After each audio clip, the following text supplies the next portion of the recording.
Isang pinagpalang araw po sa inyong lahat bayang karerista. Kwentuhan, balitang karera with Bossing Arriba King. For today's video ay pagkwentuhan po natin itong magaganap na karera ngayong araw ng linggo na marami nga pong natutuhog sa tip.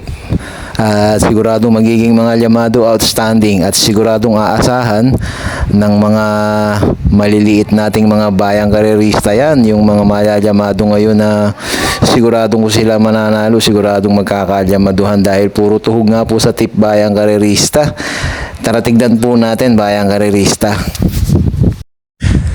Dito po sa race number 1 ang paniwala ng winner take all 42 to 56 split ay siguradong malyalyamado yung numero 7 na si Every Sweat Counts dahil nga po sasakyan siya ni John Alvin Gusi at maigsi po ang karera ngayon 1,300 meters at alam nyo naman po itong si Every Sweat Counts isang di banderang kabayo po ito at siguradong maraming bayang karerista natin ang malalagay dyan. At ang magiging segunda Yamado dito, itong tinetrain din ni D.I. Salazar, yung numero 6 na si Grand Happy na sasakyan nga po nang nagbabalik na si Valdilema.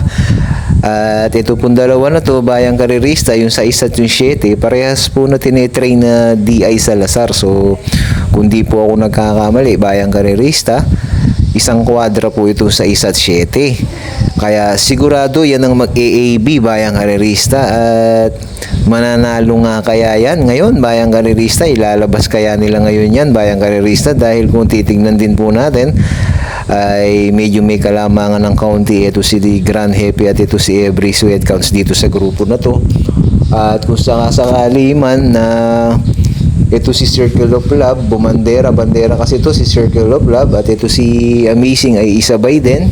Yan ang mga makakalaban nila bayang karerista. Isa to ngayong araw ng linggo sa Yamado, ito 7 at 6. Lalagay ka ba dito bayang karerista? Magsosolo ka ba dito o magsasama ka ng dihado? At ako po, dyan din ako nalagay sa 6 at sa 7 dahil tingin ko nga po ay medyo lamang po yan bayang karerista. Pero nung tatandaan nyo po, nung nakaraang linggo, lahat ng mga Yamado halos natalo. Sila Georgia, sila Bea Bell, halos lahat ng mga tuhog sa tip bayang karerista natalo po nung nakaraang linggo bayang karerista. Kaya mahirap sabihin na magaling. At ngayon, napakarami nga pong tuhog sa tip. Sila Lucency, sila Siling Labuyo, at itong si Student Regent sa race number 3, tuhog din po sa tip yan. At sa race number 2, si Attorney Winona at si Asintado, sobrang baba din sa grupo. Siguradong dyan din malalagay ang bayang karerista. At sa race number 3 nga, si Student Regent, siguradong papatukin ng gusto dahil napakababa sa laban. Maraming mga bayang karerista natin ang malalagay din dyan. At sa race number 4, si Siling Labuyo tuhog din. Ito nga po yung maglalaban sa race number 4. Si Siling Labuyo numero 3 tuhog po sa tip. Makakalaban niya uli. Rematch po kala Forever King, Declaration of Peace at kay Kangkalo King. At nandito nga po si Confident Surge. Ikaw bayang karerista, sosolohin mo ba to? Si Siling Labuyo. Pagka kasi nangapital ka sa take all, medyo maliit lang ang magiging kapital kung magsosolo-solo ka. Sa race number 1, sa 1 at 7, de dalawa. Tapos doon sa race number 2, Attorney Winona at Asintado, 2 times 2, 4, de 4. Tapos solo ka kay Student Regent sa race 3. Solo ka dito sa race number 4 kay Siling Labuyo. Tapos sa race number 5, magsosolo ka ba kay Lucency? So yun, magkano pa lang ang kapital nun? 2 times 2, 4. Tapos solo, de 4 pa lang. Tapos sa race number 6 ay mukhang medyo kakalat doon bayang karerista. At ito nga po yung race number 6 bayang karerista, sila Cristiano Impressive Victory, Instant Message Succeed, Lance in Gray, Amaran, Distant Thunder at si Speed of Sound. At bali ang kapital na nga po natin sa winner take all ay 4, di po ba? Grand Jefe, Every Sweat Counts, tapos Attorney Winona Asintado, 2 times 2, 4. Tapos solo Student Regent, Siling Labuyo at saka si Lucency. Tapos dito kung kukuha ka ng kunyari 4, mag-aapat ka dito sa race number 6. 4 times 4, 16 pesos pa lang bayang karerista. O edi 16 pesos pa lang dito pa lang sa race number 6 bayang karerista. At sa race number 7. Tingnan natin sino kukuhanin natin dyan. So dito po sa race number 7, ayan, isang anybody's race po ito dahil 1741 yung grupo na to.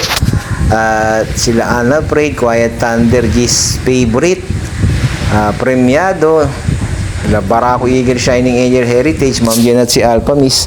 Pwede kayong magdagdag dito dahil magkano na ba kapital natin? 16, no? Bayang arerista.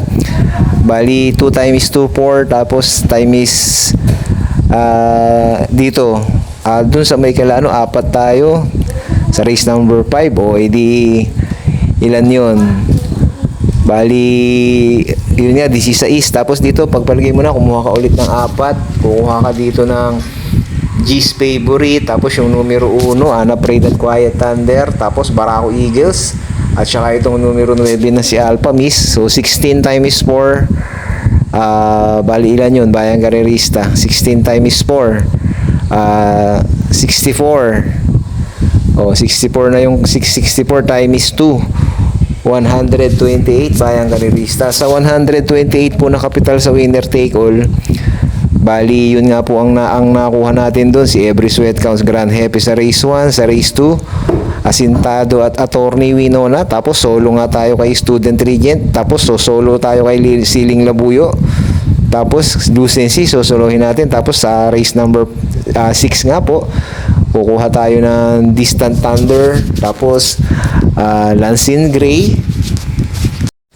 Ito yung race number 6.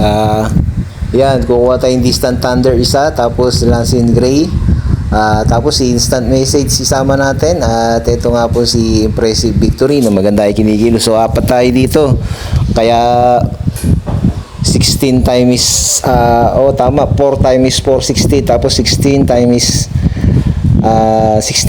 4, 64, tama ba? Tapos times 2 natin yun, 128. So sa 128 po na kapital sa winner take all, Yamado yan, bayang karerista.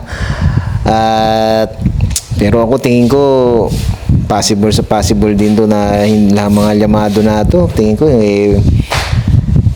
baka hindi lahat manalo, bayang karerista, at siguradong magtatangka din yung mga dehado na makuha nila to, bayang karerista. Sa mga may pandagdag, magdagdag po kayo. So dito ulitin natin sa race number 1, dalawa Grand Happy Every Sweat Counts, sa race 2 Attorney Winona at Asintado, tapos solo kay Student Regent sa race number 3, Siling Labuyo solo, race number 4, tapos sa race number 5 Lucency solo, tapos 4 nga po tayo dito sa race number 6, Distant Thunder, Lansing Gray, tapos Instant Message at si Impressive Victory. Tapos mag-aapat ka uli sa race number 7. Yun nga, yung numero 1 Anna Prey couple with Quiet Thunder, tapos G's Favorite, Barako Eagles, at saka si Alpha Miss. So 128 lang po yun, ha. Pero tingin ko marupok yun, bayang karerista, dahil pagka sa race number 1 pa lang, pagka natalo yung sa 7, Yamado kasi yan. So kayo pa rin po ang magdidesisyon sa huli, bayang karerista. Dito naman po sa race number 8, so dito nga po sa race number 8, natutuhog din sa tip itong numero 8 na si Kangkalok Queen, na nagtala po ng 1.15 yata ito, yung barrier trial niya. Kamakailan lang, nakakalaban nga nito sila Beltuna at si Justice Please. At kilala naman natin to si Kangkalok Queen, isang banderang kabayo to. At dito sa grupo na to, tuhog nga siya. Isa yan sa mga tuhog, si Kangkalok Queen. Numero 8, makakalaban niya dito. Marami din kasing matulin dito. Sila Elena Bell, ayan, sila Phildaber Neperuri. At sino pa ba? Guerrero Warriors, galing sa panalo, bayang karerista banderang tapos. So tingin ko hindi din si Kangkalok Queen, dagdagan nyo po, bayang karerista, pero isa yan sa mga panolo. Yan ang isa sa mga panolo din si Kangkalok Queen na nakatip ngayon, tuhog sa tip. At sila Lucency, sila Student Regent, Siling Labuyo, yan ang mga tuhog ngayon, bayang karerista. Tingnan naman po natin dito sa race number 9. At dito nga po sa race number 9, dalawa yung nakatip, si Liska Bianca, numero 5, na maganda ay kinikilos ngayon, sa kanya ni JD Huko, at itong numero Uno na parehas galing sa panalo, parehas nakadihado nung nakaraan. Generative, nanalong dihado. At ito si Emperatus, ganun din, nanalong dihado din nung nakaraan. At sila nga po ang nakatip dito sa unahan. Numero 5, Lisca Bianca. At si Generative Emperatus. Pero makakalaban nga nila dito sila Anytime Anywhere at si Chancelicious, 1,300 meters bayang karerista. Kaya sigurado bebenta din yan. At siguradong kakalat dito sa race number 9 ng bentahan.